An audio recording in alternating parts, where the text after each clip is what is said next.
जिसके जीवन में ब्रह्मचर्य का पालन नहीं होता, उसकी आयु, तेज, बल, वीर्य, बुद्धि, लक्ष्मी, कीर्ति, यश, पुण्य और प्रीति ये सब नष्ट हो जाते हैं।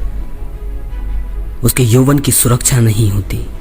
दुनिया में जितने भी महान व्यक्ति हो गए हैं, उनके मूल में ब्रह्मचर्य की ही महिमा थी। पूरी मुगल सल्तनत जिसके नाम से कांपती थी, ऐसे वीर छत्रपति शिवाजी महाराज, इनकी वीरता का कारण भी उनका संयम ही था। एक बार मुगल सरदार बहलोल खां एवं शिवाजी की सेनाओं में युद्ध चल रहा था। शिवाजी युद्ध के विचारों में ही खोए हुए थे कि सेनापति भाम लेकर तेजी से घोड़े को दौड़ते हुए शिवाजी के पास आए। भाम लेकर को देखकर शिवाजी समझ गए कि ये विजय होकर आए हैं, किंतु उनके पीछे दो सैनिक जो डोली लेकर आ रहे थे, उसके बारे में उनको कुछ समझ नहीं आया। वे दौड़कर नीचे आए और भाम लेकर को गले लगा लिया। भाम लेकर ने कहा, छत्रपति, आज मुगल सेना दूर तक खदेड़ दी गई है। बेचारा बहलोल खां जान बचाकर भाग गया। अब हिम्मत नहीं कि मुगल सेना इधर की तरफ मुंह भी कर सके। शिवाजी बोले, वह तो मैं तुम्हें देखकर ही समझ गया था भाम लेकर, किंतु इस डोली में क्या है? हंसते हुए भाम लेकर ने कहा, इसमें मुस्लिमों में सुंदरता के लिए प्रसिद्ध बहलोल खां की बेगम है महाराज। मुगल सरदार ने हजारों लाखों हिंदू नारियों का सतीत्व लूटा है, उनकी इज्जतों पर हाथ डाला है। उसी का प्रतिशोध लेने के लिए मेरी ओर से आपको ये भेंट है। ये सुनकर शिवाजी एकदम अचंभित रह गए। उन्होंने अपने किसी सरदार और सामंत से ऐसी मूर्खता की आशा नहीं की थी। कुछ देर ठहरकर वे डोली के पास गए तथा पर्दा हटाया और बहलोल खां की बेगम को बाहर आने के लिए कहा। डरती सहमती वह बाहर आई। तब शिवाजी ने उसे ऊपर से नीचे तक निहारा और कहा, सचमुच तुम बड़ी सुंदर हो, किंतु अफसोस है कि मैं तुम्हारी कोख से पैदा नहीं हुआ, नहीं तो मैं भी तुम्हारे जैसा ही सुंदर होता। उन्होंने अपने एक अन्य अधिकारी को आदेश दिया कि वह बेगम को बाइज्जत ले जाकर बहलोल खां को सौंप दे। फिर भाम लेकर की ओर मुड़कर बोले, तुम मेरे साथ इतने दिनों तक रहे पर मुझे पहचान नहीं पाए। वीर उसे नहीं कहते जो अबलाओं पर प्रहार करे, उनका सतीत्व लूटे।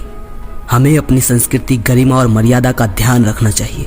शिवाजी के कथन को सुनकर भाम लेकर को अपनी भूल के लिए पश्चाताप होने लगा। इधर बेगम को सम्मान लौटाया हुआ देखकर बहलोल खां भी विस्मित हुए बिना नहीं रहा। वह तो सोच रहा था कि अब उसकी सबसे प्रिय बेगम शिवाजी के महल की शोभा बन चुकी होगी, परंतु बेगम ने अपने पति को छत्रपति शिवाजी के बारे में सब कुछ बताया, सब जानकारी दी तथा अधिकारी के हाथों भेजा गया पत्र पढ़कर बहलोल खां जैसा क्रूर सेनापति भी पिघल गया। पत्र में शिवाजी ने अपने सेना नायक की गलती के कारण क्षमा मांगी थी।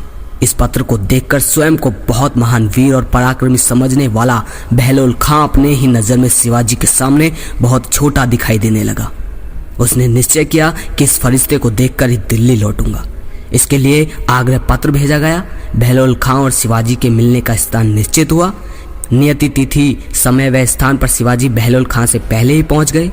बहलोल खां जब वहां पहुंचा तो पश्चाताप व आत्मग्लानि के साथ साथ शिवाजी के व्यक्तित्व के प्रति श्रद्धा भाव से इतना अभिभूत था कि देखते ही उनके पैरों में झुक गया और बोला, माफ कर दो मुझे मेरे फरिश्ते, बेगुनाहों का खून मेरे सर चढ़कर बोलेगा और मैं उनकी आह से जला करूंगा। उस समय आपकी सूरत की याद मुझे थोड़ी सी ठंडक पहुंचाएगी। शिवाजी ने कहा, जो हुआ सो हुआ, अब आगे का होश करो। दोस्तों, इन सब के पीछे का कारण क्या था? इन सब के पीछे का कारण था यौवन सुरक्षा के सिद्धांत का आदर, सज्जनता एवं दृढ़ संयम व ब्रह्मचर्य। अपने संयम के कारण ही वे भारतीय संस्कृति की गरिमा को बनाए रखने में सक्षम हुए एवं शत्रु के हृदय में भी अपना स्थान बना सके। हे भारत के युवकों, उठो, जागो और अपने पूर्वजों के गौरव को याद करो। अपनी संस्कृति की रक्षा के लिए कमर कस कर तैयार हो जाओ। अश्लील फिल्में, उपन्यास, साहित्य आदि गंदगी से बचो एवं यौवन सुरक्षा जैसी पुस्तक पढ़कर, शिवाजी जैसे महान योद्धाओं का जीवन चरित्र पढ़कर एवं ऋषि मुनियों की दिव्य देन सत्शास्त्रों को पढ़कर अपने जीवन को उन्नत बनाओ। सत्संग श्रवण करके संतों के द्वारा श्रेष्ठ मार्गदर्शन पाकर संयम एवं सदाचार का आश्रय लेकर अपने जीवन में भी ओजस्विता और तेजस्विता भर दो। पाश्चात्य जगत के अंधानुकरण से बचकर रॉक, पॉप, डिस्को आदि जीवन शक्ति का हिरास करने वाली प्रकृति से बचकर अपनी भव्य भारतीय संस्कृति को अपनाओ। ये लोग चाहते हैं कि हमारे भारत की नींव कमजोर हो। यह अश्लीलता फैली जा रही है और गलती उनकी भी नहीं। लोग आपको वही परोसेंगे जो आप खाना चाहते हैं। अगर लगे शेयर करने लायक तो नवयुवकों के पास शेयर जरूर कीजिए, ताकि हो सके कि आपकी वजह से किसी कामुक और गंदे इंसान की मानसिकता बदल जाए। अगली वीडियो में फिर मिलते हैं। जय श्री कृष्णा।